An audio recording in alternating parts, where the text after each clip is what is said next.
Hey, what's up guys, and welcome back to the channel. Tonight, December horror stories. A month of holiday cheer, cozy fires, and family gatherings. But not every December memory is wrapped in warmth. For some, it's the cold darkness of winter that lingers, a shadow lurking behind the festive lights. These are true stories of terrifying events that took place in December. A chilling reminder that fear does not take a holiday. Let's begin.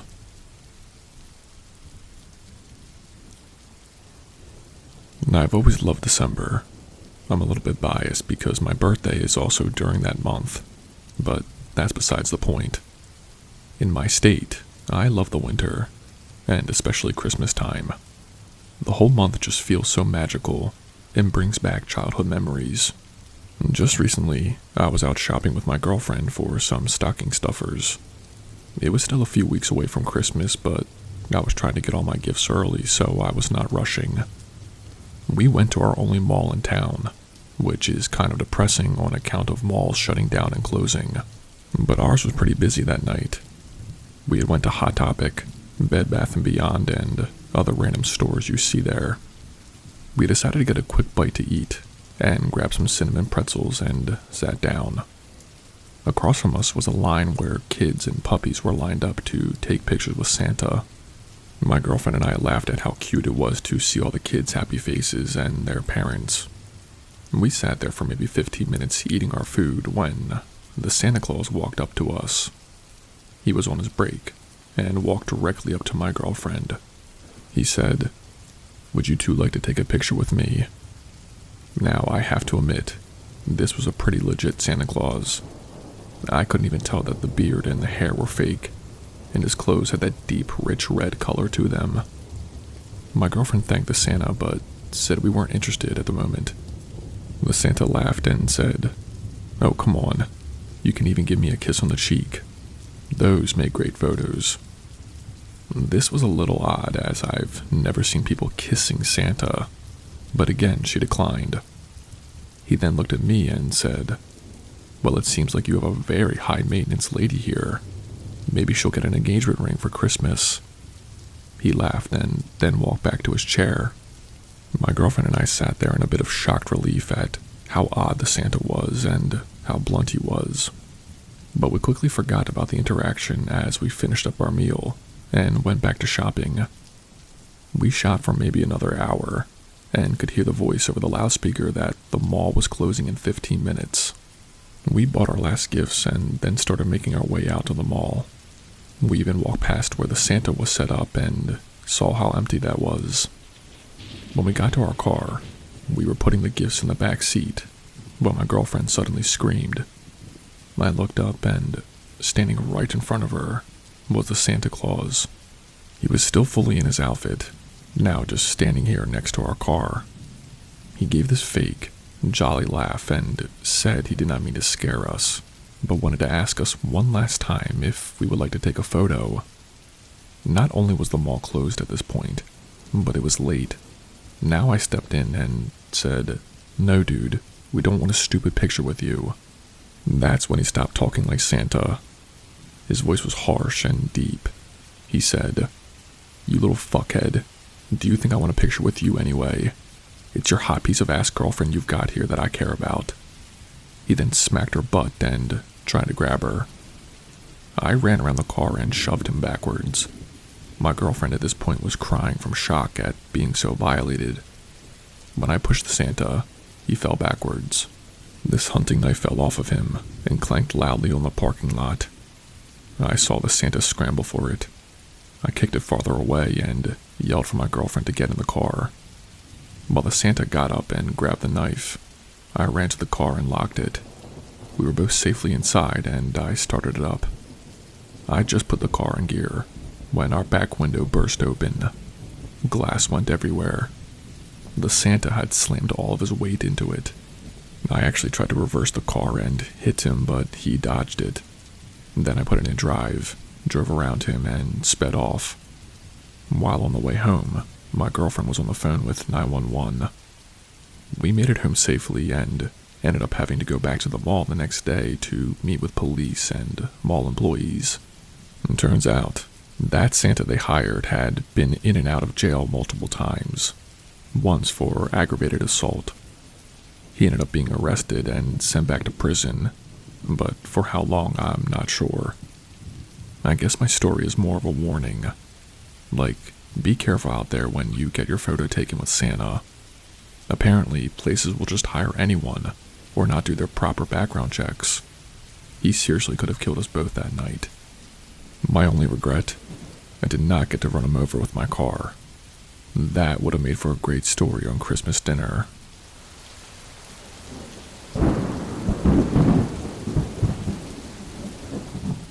This happened when I was 15, back in December of 2012. I lived in a small town, the kind where you pretty much recognize everyone. Winters here are brutal. Snow piles up on the sidewalks, and the sun sets by 4 p.m., and temperatures drop so low your breath freezes in the air. And I mention this because it was one of those freezing mornings when this all started. I had to walk to school most days, about 15 minutes each way. Normally, my mom would give me a ride if it gets too cold, but she was working early shifts all week. I was bundled up, layers, gloves, scarf, the works. I always took the same route, past the empty lot, down 2 residential blocks, then through a shortcut between a row of houses. That morning, I noticed something odd right away. About 2 blocks in, I saw a man standing near the entrance of the shortcut. He wasn't doing anything, just standing there with his hands stuffed into his pockets of his thin jacket. And I couldn't see his face since he was wearing a hat and had his head slightly down. He did not look familiar, and something about him made me feel uneasy. I debated taking the long way around, but that was already running late. I figured maybe he was just waiting for someone, so I kept my head down and walked past him. As I got closer, I felt his eyes on me. It's hard to explain, but you know when someone's watching you. It's like a weight on your back. I did not look at him, though. I just walked a little faster. When I got through the shortcut and onto the next street, I glanced behind me. He was still there, in the same spot. I told myself I was overreacting. There were always weird people around, right? The school day went by fine. I even forgot about him by the time the last bell rang. But when I left school to walk home, my stomach dropped. The man was there again, standing across the street from the school parking lot. Same thin jacket, same hat, hands in his pockets. It's like he was waiting for me. I tried to play it cool. There were other students walking around, and I figured he wouldn't do anything in public. I did not want to seem paranoid, so I started walking home like normal, but my heart was pounding. And after a minute or two, I glanced back. He was following me. He wasn't running or anything, just walking at a steady pace. But every time I turned, he was still there. I sped up, trying to make it seem natural, but my mind was racing. I couldn't stop thinking about how empty that shortcut would be. I made a split-second decision. I wouldn't take it this time. I'd stick to the main roads even if it took longer. As I turned the corner to avoid the shortcut, I heard footsteps quicken behind me. I did not look back. I just started running. My backpack bounced against me, and my breath came out in quick clouds of air. I turned onto the next block and sprinted straight towards my neighbor's house. They were an older couple who were always home, and I did not care how weird it would seem. I ran up their porch, banged on the door, and looked back. The man had stopped halfway down the block. He stood there for a second, like he was deciding whether to keep going. Then he turned around and walked the other way. My neighbor opened the door, startled, and I mumbled something about feeling sick and needing to use the bathroom. I did not tell them the truth. I didn't know how to explain it without sounding crazy. The man wasn't there the next day, or the day after that, and I started getting rides from my mom again, even though I never told her why. I did not see him again for the rest of the year, but I still think about him sometimes. How long had he been watching me? What would have happened if I didn't take the shortcut that day? I don't walk alone much anymore, especially in winter. I don't think I ever will again.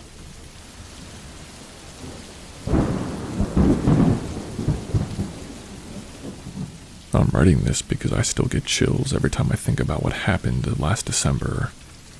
It wasn't anything paranormal or out of a movie. It was real, and that's what makes it terrifying. It was a Saturday afternoon, about 2 weeks before Christmas. I had just finished a morning shift at the coffee shop I work at and wanted to relax. Like most people, I was doing my Christmas shopping online, Amazon specifically. And I was sitting on my couch, half watching some show on Netflix and scrolling through my phone, trying to find gifts for my family. I had a few things in my cart already: a sweater for my mom, some cologne for my dad, and a new set of brushes for my sister. While scrolling, I got a notification, a text message, and I figured it was one of my friends, so I did not look right away. A minute or two later, I picked up my phone and saw that it was from an unknown number. The message just said, "Cute socks." It did not make sense at first. I assumed it was a wrong number or some spam, so I ignored it. A few minutes later, another message came in. How much for the sweater? Now I was confused. I glanced at the sweater still open in my Amazon app. It was in my cart, a red knit one for my mom. I don't know how to explain it, but I suddenly felt like someone was watching me. I looked around my apartment. The blinds were closed. The door was locked. Maybe someone had texted the wrong person, or maybe this was some weird marketing scam. I went back to scrolling, but my focus was gone. Another message came in. That sweater will look great under the tree. I froze. I stared at my phone. There was no way someone could know what I was doing. I did not share my screen, did not talk to anyone about my shopping.